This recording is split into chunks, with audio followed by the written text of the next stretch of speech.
Hey guys, what's up? It is Austin Cloud today, and I'm going to go ahead and talk about budget lenses. Now, really quick, there are a couple factors that I put budget lenses into. I put budget lenses into knockoff brands. So, for example, Yongnuo, Mikey, you can even consider Rokinon or Samyang as budget lenses. We also have lenses like Sigma or Tamron, which aren't knockoff lenses. They're established brands, but they're still cheaper than, let's say, like RF lenses or Sony E-mount lenses or Nikon F-mount, whatever the hell, right?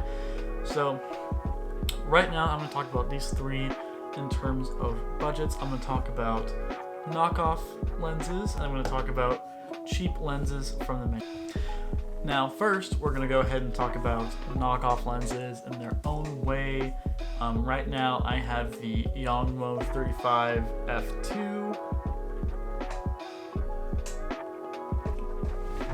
Yongnuo 35 f2, and the Miki 85 1.8. These are both budget lenses. They are not the greatest, but they are cheap and they get the job done. So for me, what I like about these lenses is, again, the 35 f2 only cost me $106 on Amazon. It's very cheap. It's an f2, so it's wide open. It gets you that nice bokeh, and it's a wider portrait lens, so it's really nice for that. Really nice for travel photography. And the 85 is also open at 1.8 with enough compression to be good for portraits, and it's just a really fun lens overall. I'm going to talk about why I like them and why I don't like them. The reason I do like these lenses is simply because you can get fast glass at 1.8 or f2 for super cheap, and that's always nice if you can get lenses like these for a lot cheaper than you would normally. Again, this is f1.8, this is f2. They're both really nice lenses in terms of what you pay for them. And again, the Yongnuo one is 106, and the 85 for Mikey is 190 to 200, a little bit more expensive, but still get that nice compression, and you still get that nice bokeh at 1.8. It's really cool. Now, really quick, what I don't like about the lenses is that they're actually kind of loud. They're pretty loud in terms of the motor, the focusing motor. If I were to film with this lens and would want any usable footage, the motor on this would be way too loud for me to actually really consider using any footage or any noise from, or any of the sound coming from the camera while this lens is on it. I would not really be keen on using it. With that being said, again, it's 35 f2 for $100. Noise isn't that big of a deal, but what is, it definitely feels cheaper. It feels like a plasticky lens, even though it has like that texturing on it, that nice like faux lens texturing. It still feels like a cheap plastic lens. And the same thing goes for the Miki 85. This feels like a soda can. I know a lot of people make those comparisons to the Rokinon and Samyang lenses too, the budget 85 1.4s. The Miki one feels like a bit of a soda can. It's heavier than the 35, but it probably should be. But again, you do get that nice compression. It's a bokeh machine for under $200. If you have, for me, an EF camera, or I have the RF camera, so I just have the EF mount. If you're looking for a cheap 85 or a cheap 35, these are both really good options. Would definitely recommend starting with these if you're on a really tight budget. For the 35, I know that Canon has a 35, either f2 or f1.8 for $500. At this point, I'm just gonna switch it out for the RF 1.8. I'm gonna go ahead and use my film camera to show you guys how loud these lenses are to focus. This is my EOS 650, fun entry-level film camera. By the way, another thing I should probably say about these lenses is that if you're looking to use them, at least with this camera, the 650, these lenses don't actually like to work with this camera. So if you want to go out and shoot with one of these budget lenses with a camera like the EOS 650, it's not going to shoot well. But here is what you're listening to when you're focusing.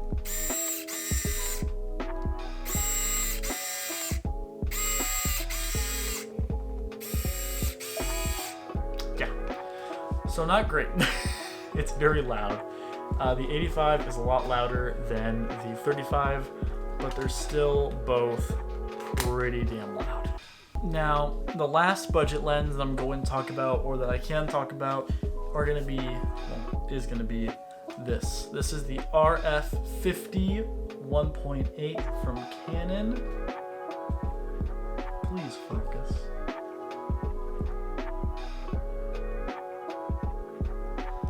Okay, it's not wanting to focus on that. But anyway, this thing is, well, the time that I bought it, $150 on sale, which makes it cheaper than the 85. And honestly, the RF50 1.8 is an absolute insane beast of a lens. For the price point, it's absolutely fantastic. Bokeh machine, super sharp, and the motor is quiet. It's such a quiet lens. When it's on the camera, it's barely even noticeable. It's super small on the front of the camera, and it's just insane. But yeah, it's an absolutely wild lens. I would take this everywhere if I could. Again, awesome bokeh coming out of this teeny little RF50 1.8. It's absolutely fantastic. Would definitely recommend picking one up if you have an R mount camera or an RF mount camera. It's insane. It makes me really excited to get a 35 for RF and any other RF lenses coming out soon.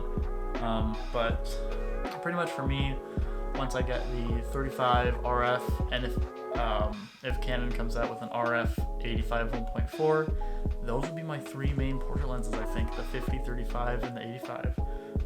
But for now, I have that kit pretty much lined up with these two budget lenses and this super awesome yet also budget 50 1.8.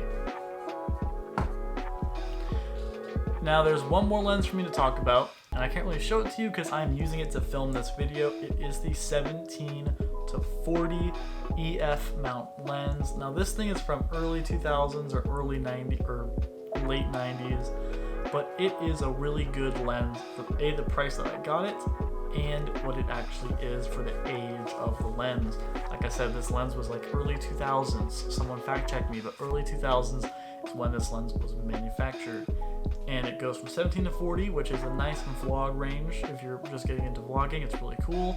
It's really nice for shots like this, where you want a wide open gamut of things.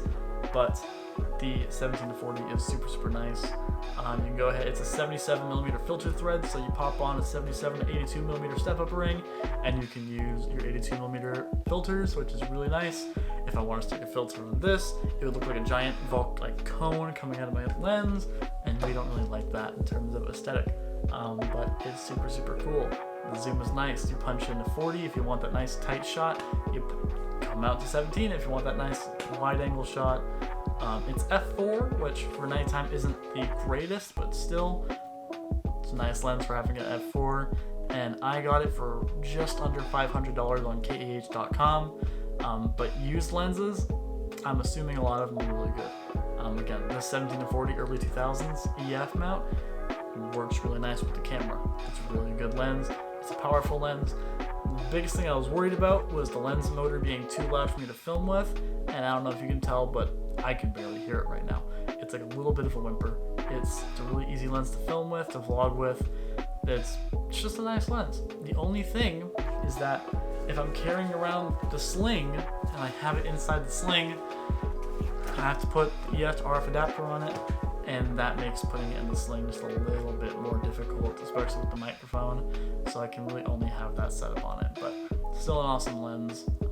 Would definitely love to get more used EF lenses in the future. So really quick, just to summarize, I love this lens, RF 51.8, budget $150, okay, 1.8, 50, really nice, sharp, awesome, quiet lens.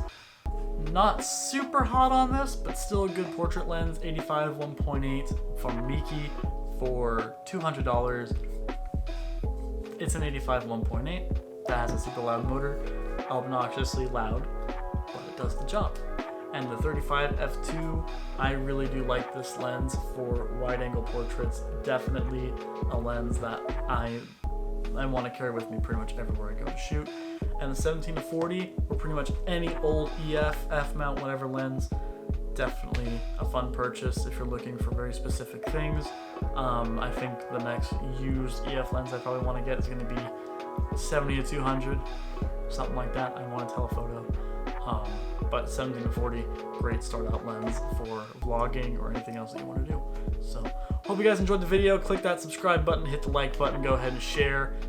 Hopefully this helped you decide which lenses you should get if you are a budget photographer or a budget filmmaker. Like I have to be a budget photographer for a little bit, but I hope that these lenses, my little look at these, kind of helped you decide what you would like.